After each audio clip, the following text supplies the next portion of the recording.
What does your table represent?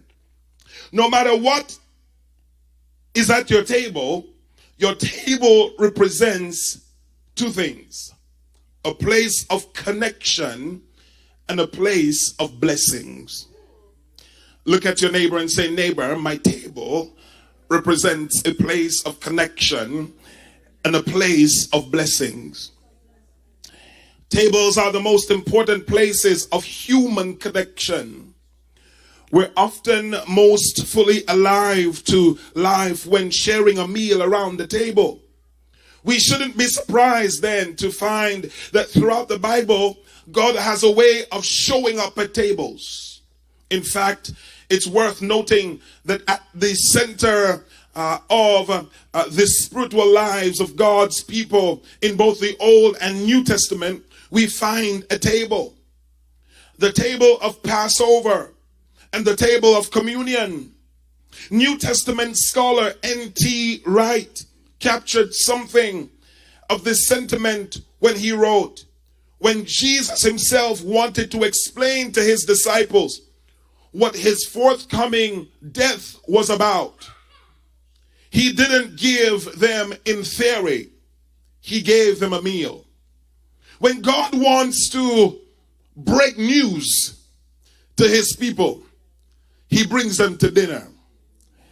When you want to connect with somebody, perhaps men, you want to bring a lady out, you want to court her for the right reasons, you bring her for dinner, I would hope. Or when you want to have a business deal of some sort, you bring somebody out for dinner, or you invite them over for dinner.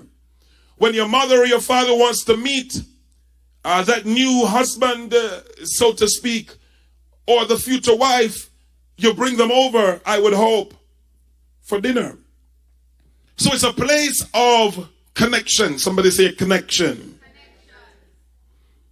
I'm convinced that one of the most important spiritual disciplines for us to recover in the kind of world in which we live is the discipline of table fellowship.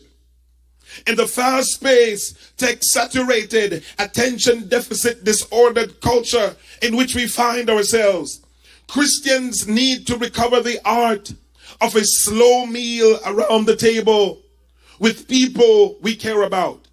And I don't mean food from Dutch pot thrown on a plate. I mean a cooked meal that you put on your stove and serve it at your table. Somebody say at my table. Table fellowship doesn't often make the list of the classical spiritual disciplines. But in the midst of a world that increasingly seemed to have lost its way with regard to matters of both food and the soul, Christian spirituality has something important to say about the way that we share tables nourishes us both physically and spiritually.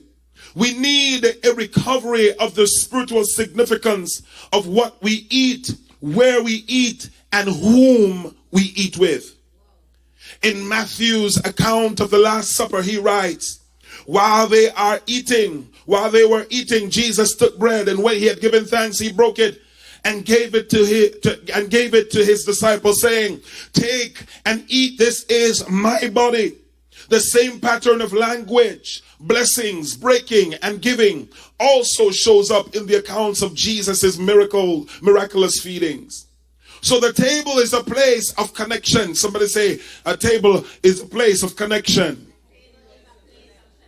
But a table is also a place of blessing. Somebody say blessings. You see, food is my love language. The experts who write about such things suggest that each of us has one or two primary means by which we communicate and receive love. We call them love languages. Those same experts don't typically include food on their list of love languages.